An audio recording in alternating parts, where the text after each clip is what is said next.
Hey everybody, and we're back here at Inside the Ropes. We are here at Hendry Towers with one of Ring of Honor's biggest stars ahead of the UK tour this weekend. It's Joe Hendry. Joe, how are you? I'm doing very well. Thank you for having me on the show. In my house, but thank you for on your show. Me to your house to do my show.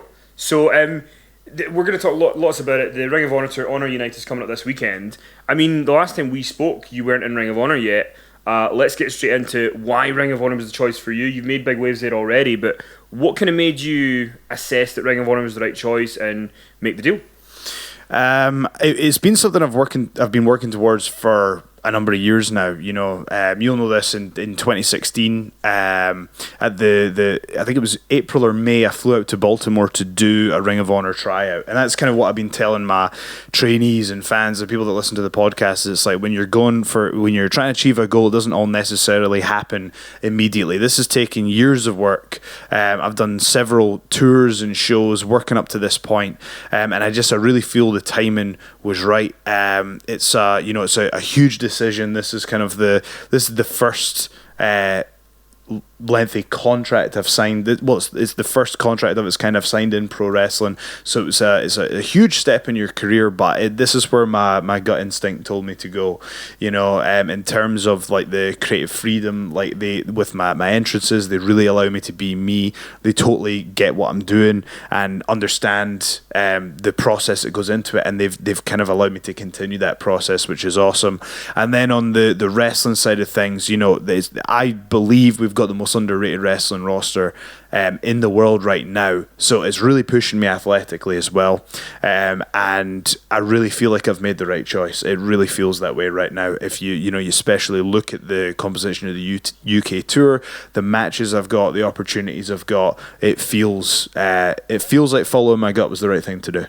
I mean, also, if you look at a lot of the kind of UK stars that you were working with years ago, yeah. If you look at where they all are now and where you are now, you are one of the people that is kind of had the most opportunities in a short amount of time, which I guess kind of makes you happy that you've made the choice that you did, because you're working with Dalton Castle, you're doing your entrances, you're being very true to the Joe Hendry character that people knew. I mean, I guess that must have been important for you, that you didn't want to like go somewhere and didn't get to kind of progress within what that character was. Yeah, I mean, it's awesome to wrestling's constantly changing. You know, a lot of people even get to, you know, in lots of different companies get to keep their name and stuff like that, but it is pretty awesome to have this really feels like the talent are being given an opportunity to take the ball and run with it. But you know, like you say, it is, if you look back to 2016 on some of those WCPW shows and ICW shows, and you look at what everyone's doing just now, it's really crazy to see the amount of people that are making full-time careers in pro wrestling. It's a fantastic time to be a professional wrestler. And you mentioned the WCPW days. We should bring up that you obviously got to do that match with Kurt Angle, and there might be some people... I never tell people that. I never talk or brag about that. You know, it's like you only mention it every 6 minutes. But like, because there are some people watching this who maybe haven't heard the story. But like, I was there, and you know, we were doing the WCPW shows, and you know, there was talk of bringing imports in and stuff. For the people who don't know, how did it come about that? Because Kurt Angle was legit one of your... If I had a dream match, he's one of the two people I'd want to do it with. So, how did it come about? Well, that's exactly how it came about. A fan asked me online, "Who's your dream match?" And I just replied and tagged. No, believe it or not, I said Kurt Angle, right? And I tagged him in that tweet. And for some reason, have you ever had like when you send a tweet like on your phone and it like tweets it twice or something like that? You know, like there's just like glitches. Like I think I pressed it like twice or whatever it was. I don't know. There was some sort of glitch. So he's obviously like, you know, what is this? You know, he's got a couple notifications, and then I get a DM saying basically, look, I know who you are. You're not ready yet, but if you keep working hard, maybe I'll give you the match. And I'm like, whoa, that's a pretty big deal. So apologies for that noise. That's my dog is having his way with a chew toy. He's doing very well. Gromit's doing very well. He is. He's sitting there like a good boy. Hulk would be trying to get on screen. You can just see his head. But that wasn't me poking him in the head. My hand's in front of him there, but that just looked like I was going... So this is going to be weird for your audio listeners. Anyway, it has. Yeah, that's the strangest answer to... Figuratively poke a dog in the head. Yeah, I'll I'm just narrating it for people who aren't watching on video. Well, for those who are, you can see Gromit here. He's my pride and joy. But anyway, so Kurt Angle DMs me, and then I'm like, wow, this, you know, there's still that party that's like, I'm thinking about, you know, I don't know if he was at maybe finishing up with Impact at the time. Yeah. So there was a very short window of time where this was going to be possible. And I know that WCPW had reached out, asked him if he wanted to do the match, or not that match, but just asked to book him. It kind of fell through for whatever reason. But then I was like, all right, let me reach out here. So a year later, I was like, you know, I have been working hard. I might have someone that can put this match on. What do you think we need to make this happen?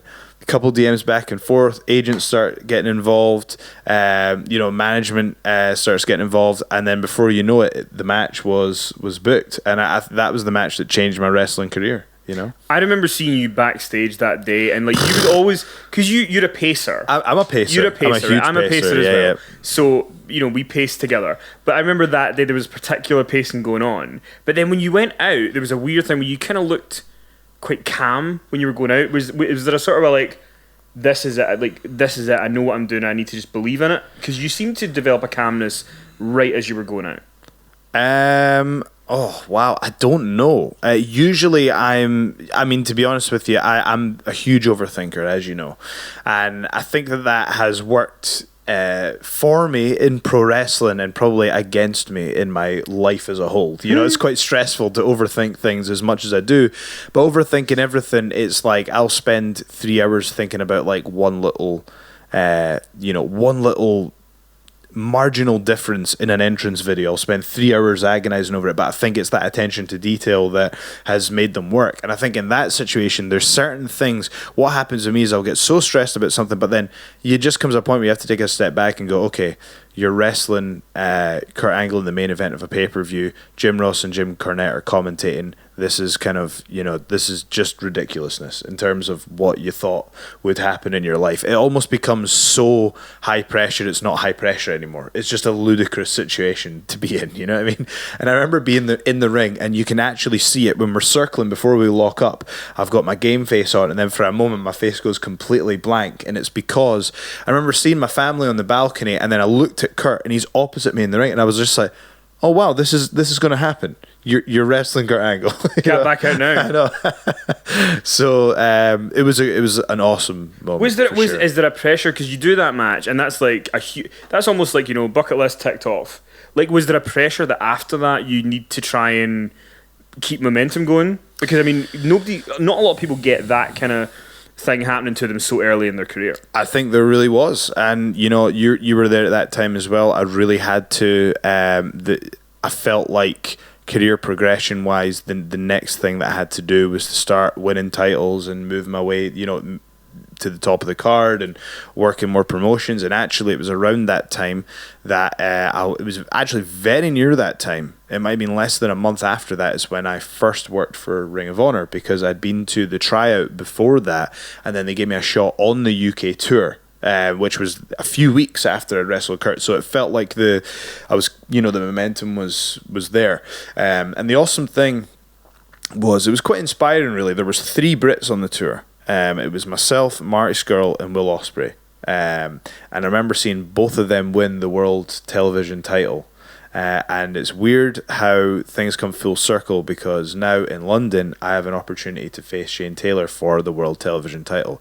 So I'm hoping to continue the tradition of Brits winning the title on British soil. Which would be great. And, you know, the Joe Hendry character seems to have a little bit more pep in his step when he has a title to brag about. And I mean, so then you did the Commonwealth Games. It's not pep in my step. It's so I can use the belt to disguise any lack of abs, or, you know what I mean? It's like that's why champions are happy. I mean, Roman Reigns had the best choice of gear ever. Absolutely. Like, a little bit of holiday weight, it doesn't matter, he's got his best. It's so hard for me, like, just the way I'm kind of built. I don't think I was ever meant to have abs. I think I'm genuinely, I think naturally I'm just supposed to be a bigger dude, you know? Mm-hmm. But I've been dieting hard. I'm just all the time, I'm learning new things in the gym and just working away at it. But we'll get there. 6-pack on the way. We should quickly ask, because The Rock was one of the people that you enjoyed watching when you were growing up. He has a lot of cheat days. what does Joe Hendry have on a rare cheat Oh day? my God! What is the ultimate cheat? This is one of my favorite things about working for Ring of Honor because you'll know this. You're a well-traveled individual American as well. food. Yes, Oh American my food. Lord. It just literally slaps about British food, doesn't it? It just does. There's a if you get a double quarter pounder with cheese from McDonald's in America, there's a juiciness. I don't want to know what they do to make that happen, Yeah, but it's immense. Yeah, it's the choices of food. Like I remember, this is how crazy it was. We were doing we had pay-per-view and tapings in Sam's Town Casino in Vegas, right? And I went to the buffet, which was first of all, they don't understand me when I say buffet. Like it's buffet. Like Yeah. Phoebe Buffet. Like so Is that how you made them understand? You just I'm said like, Phoebe here, buffet? mate, where's the buffet? Where's the buffet? You know what I mean? Where's the Warren? The Warren Buffett. So I go to the buffet, if you will, and I remember thinking this is just like to Americans this will be a bog standard buffet, but I was like, this is literally one of the best meals I've ever had in my life. Like there was a guy at a steak station who was like, oh, what would you like? I was like, oh, I'll take a rare steak, and he just cuts it off for you, cooks it right there. There you go. I was like, that's probably the best steak I've ever had in my life. And it was just like some dude carving it off in this massive buffet. So that was like fine dining to me. So what I did is I'd say the most ridiculous one that I've had at Ring of Honor, because what I do is, I've had to, when, on TV now, you got to watch the diet. So I really don't have cheat meals as such in the UK at all now. Right. That's part of my process. What I'll do is I usually, if I get really stuck, I'll get chicken, but no chips or anything else. You know what I mean? I'll get, chicken selects or something like that if I haven't had time to cook or whatever it is. But in America, I had at Sam's Town Casino, I had this nachos, which was like about this size, and it was I've actually recorded it. I will tweet it out, but you could actually get a bicep workout with these nachos, and they were only $11, but that's And for audio, you oh, that was in it's like a Milwaukee, belt. that one. Yeah, it's huge. And then I got, I think, 2 chili dogs as well. So I felt that for the whole, so that's my process. I eat healthy for like however long it is up until the shows. I do the show. The moment the bell rings, celebration into the back, exhale, get to the nearest fast food establishment and stock up. And I gotta say, I feel for the passengers that are on the flight home with me, but it's my process, man. I mean, look, every artist has their process. I know, and that's it. So I mean, because ROH have been going through an interesting kind of transition, because obviously ROH had maybe a year ago had the Elite and had those guys, and then they went and started AEW, and then ROH has obviously got the partnership with New Japan Pro Wrestling, did the Madison Square Garden show. Where do you see ROH going in the next kind of 12 months? Because obviously they're bringing in guys like you, they're getting fresh faces, they're trying new things. What is where do you see them in the landscape in the next 12 months? I think at the end, it's that phrase, the cream always rises to the top. And I think that's the situation that we're going to deal with here. I think like I say, there's a lot going on in wrestling right now, so it's kind of there's so much going on. But I think when the dust settles a little bit, people will start to see the quality of the product that we're putting out, and also the investment that's going into the roster as well. Like, I mean, we're bringing in like a wide array of talents. I mean, even if you look at like people who were on the British scene, there's myself. Haskins is totally killing it in Ring of Honor. I think he's there for quite a bit longer than me. But now they're kind of bringing in Martina as well, who's like just a completely different performer, but an absolute workhorse. You know what I mean? The amount of dates that she's doing, and the profile that she's built for herself. But she's over. She's over wherever she goes, and I don't see Ring of Honor being any different. Not only that, they're now bringing in, Rampage for the UK tour, who is, very underrated. Absolutely very underrated, but also I think he's really kind of coming in, like, I don't know, who am I to say? He's been doing it for, probably about 4 times as long as me, so it's kind of difficult to speak about someone that's, a bit of a mentor for myself and British wrestlers. But what I mean is, it's like, it just feels like he's always been one of the most underrated wrestlers in the world, but it just feels like he's taken it to another level now as like the European heavyweight. You know what I mean? And I feel like he's just, his profile's escalating all the time now. And again, that's just 4 completely different talents from our scene that they're bringing in, but it's talents from all over the world, from all different backgrounds. There's a huge variety on the show, but one thing that's consistent is the quality.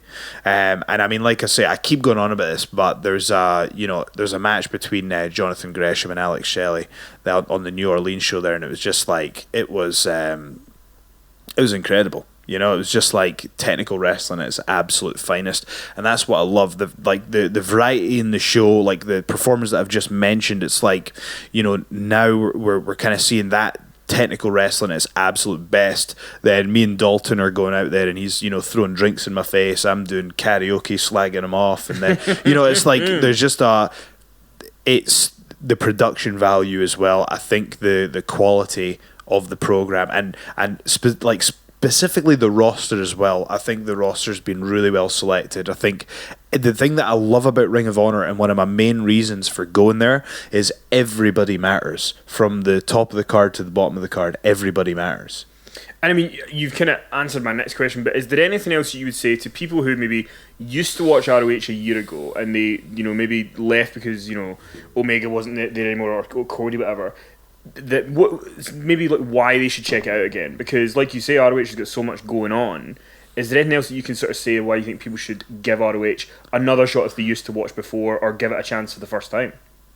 I think the work that we put out really speaks for itself. I think it's just one thing that I really love about Ring of Honor is it's like, sure, there's a lot of turmoil in the industry, but I almost feel there's a confidence in what we're doing, and that we almost, you know, we're not letting any of the kind of stuff that's going on outside the company, it doesn't matter. All we're trying to do is produce the absolute best quality programming and, you know, athletic and entertaining showcase that we possibly can, and that's all we're focused on. That's all everybody's focused on. It's a weird thing. I've never had been in a locker room that's with such single-minded focus of putting on the absolute best product that we possibly can. Now, that being said, don't get me wrong, there's absolutely a competition there. It's a competitive environment. I wouldn't have it any other way. If you've got a spot on a Ring of Honor show, then you better be bringing it, because there's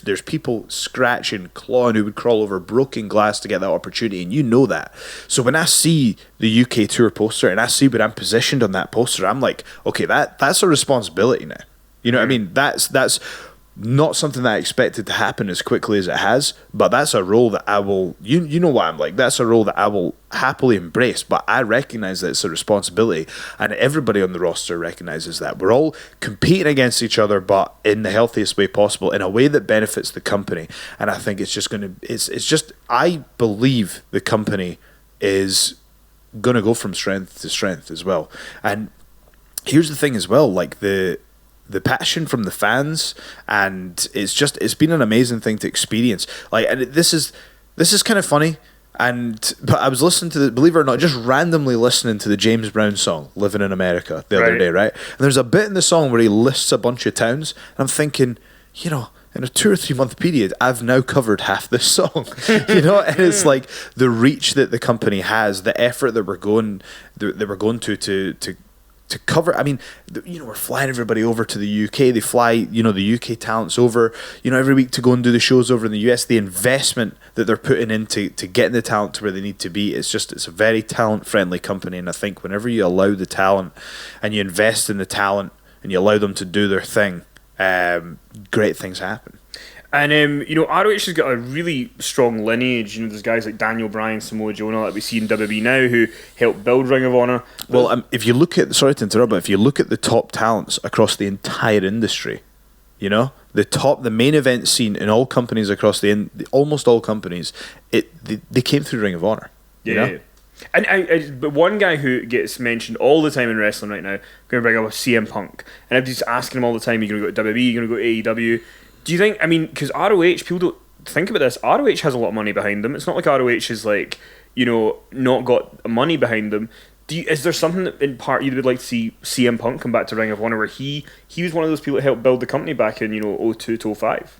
It's funny, you as a wrestler, it's weird sometimes to read certain things online and you just think, some people that write these things just have no concept or clue what they're talking about, and it's kind of like you just almost, as a talent, you just almost have to ignore it. You know what I mean? In terms of like, you know, just what you're saying about like, fans will sometimes, they'll be discussing some things online about like, you know, the financial state of this company or the financial state of that company. It's like, it's kind of cringy to read, because it's just like, it's just like, you know, it. All right, okay, you know, I guess it's news to us, but you know, thanks for informing us.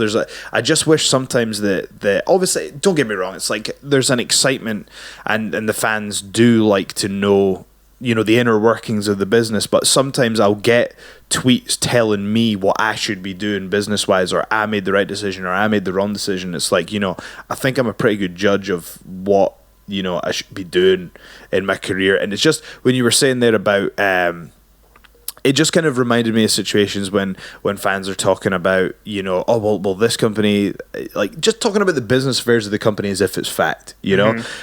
I'm gonna say this, like, it's totally a possibility to me that who knows. The thing is with wrestling, like, everyone, once you get the bug, it never goes away. It will go away for a while, but to me, CM Punk, again, he's someone that's synonymous with Ring of Honor, and you know what the business is like. Never say never. Is it a possibility that someone like that could show up in Ring of Honor again? Absolutely. You know, and I'll tell you what, there's not many people that I think could verbally spar with CM Punk, but I would consider myself to be one of those people. There you go. I would definitely like to see it. ROH had the big super show at Madison Square Garden. Has that crossed your mind of like, are we doing another show at the Garden at any point? I'd happily be on that. Is that crossed your mind? Yeah, I just kind of chap on management door, and I'm like, hey guys, just to let you know, you know, if you want to do the Garden, I'll, you know, just to let you know, I'll be there. That's you know, that you want to make sure they know you're available. Exactly. No, I'll no be. No pre-existing holidays to Benidorm. Yeah. What are you referencing there? Anyway, absolutely, Madison Square Garden is, you know, it's the mecca of pro wrestling. It's a shame that I came into the company kind of just after they did that, because I've been to Madison Square Garden, I've seen it, I've kind of felt the atmosphere of the building, and I'd love to perform there if possible. I genuinely don't know what the plans are, but you know, I would be absolutely delighted. That would be, you can't really put into words. That's one of those things that's just like, it's up there with the things you want to do in wrestling.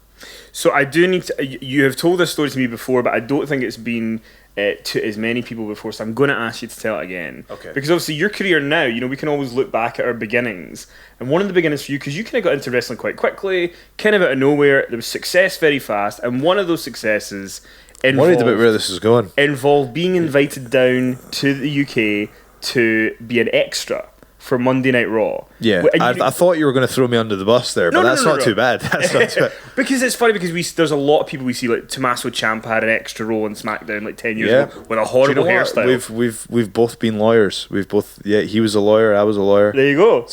But talk us through, because it's a brilliant story, and you know, we want to, you know, pay a little bit of homage to Lionheart, obviously. You know, it's a great story. You are just started in wrestling, and you end up in a car going down to Manchester, London.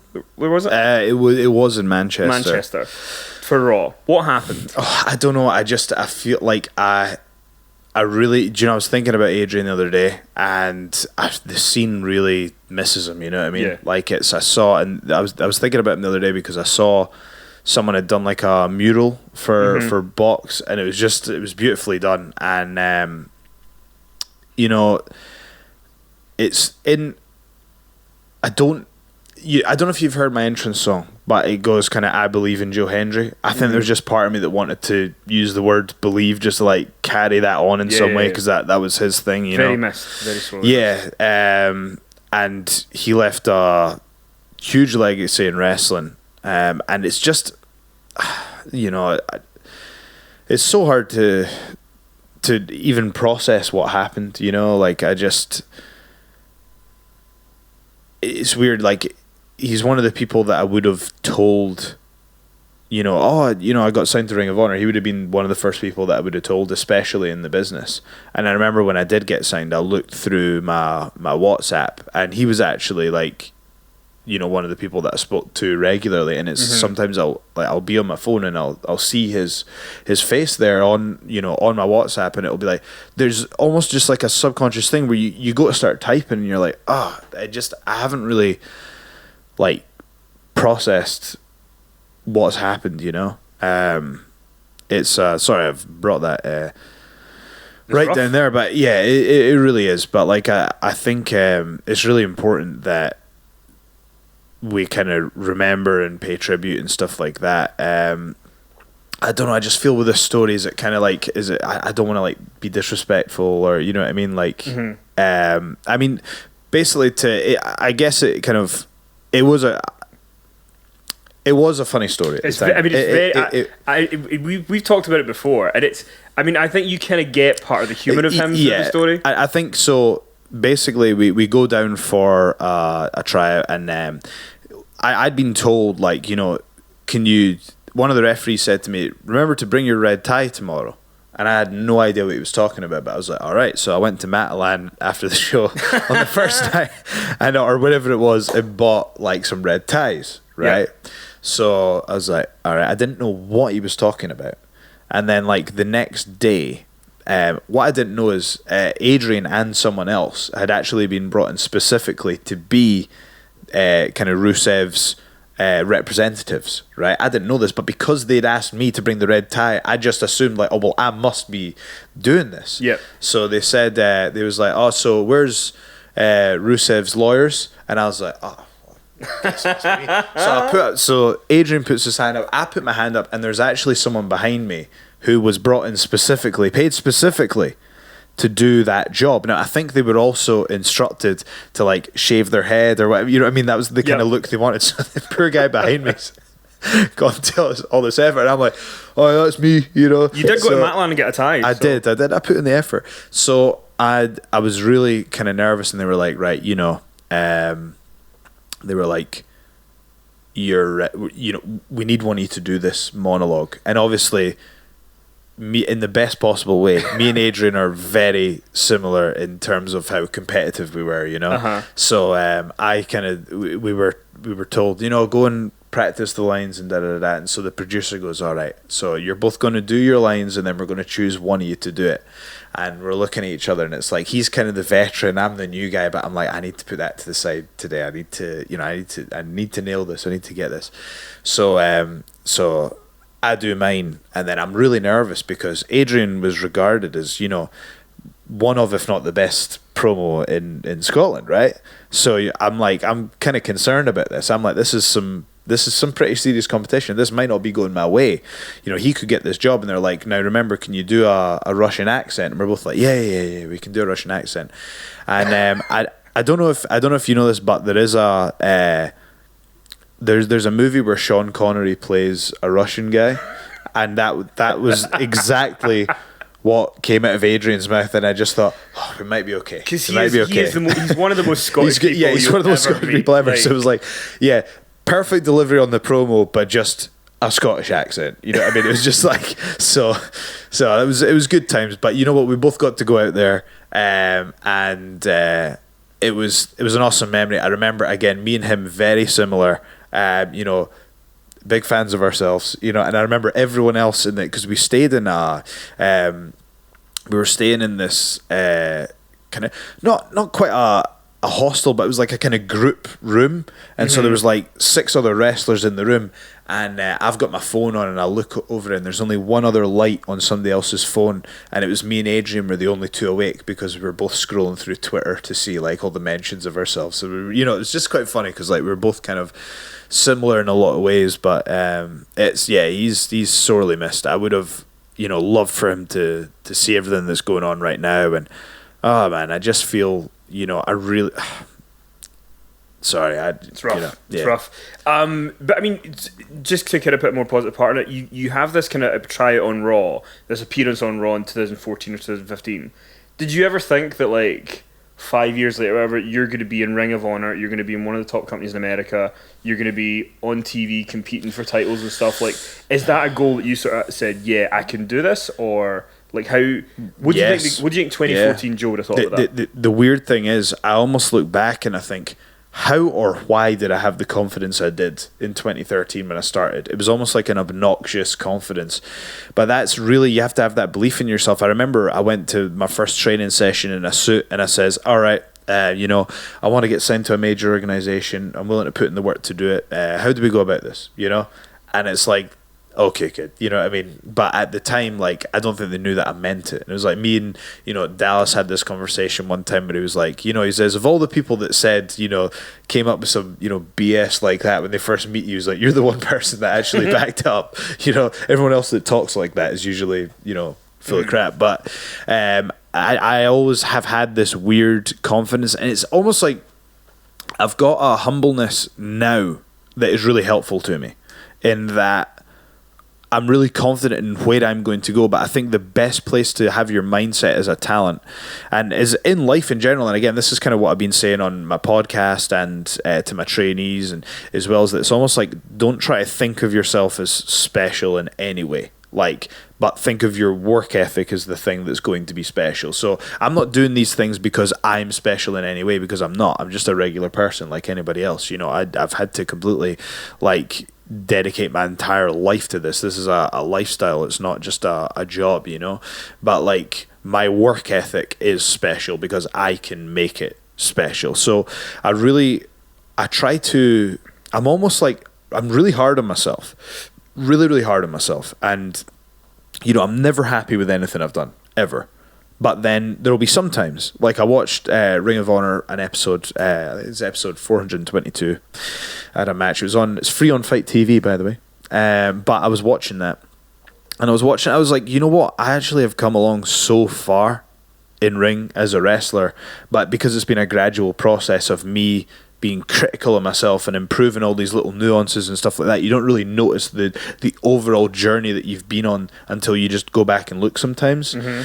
So that's kind of where my mentality is at. I've always had this crazy confidence, but now I balance it with a humbleness about my actual abilities as well. I recognize there's always a lot to learn, and I think I was overly confident before, but again, that overconfidence has kind of helped. Yeah, it kind of has helped me get to where I am. So listen, if people want to check out Honor United, it's going to be this weekend, London, Newport, Bolton. Yes. Get tickets at ROHwrestling.com.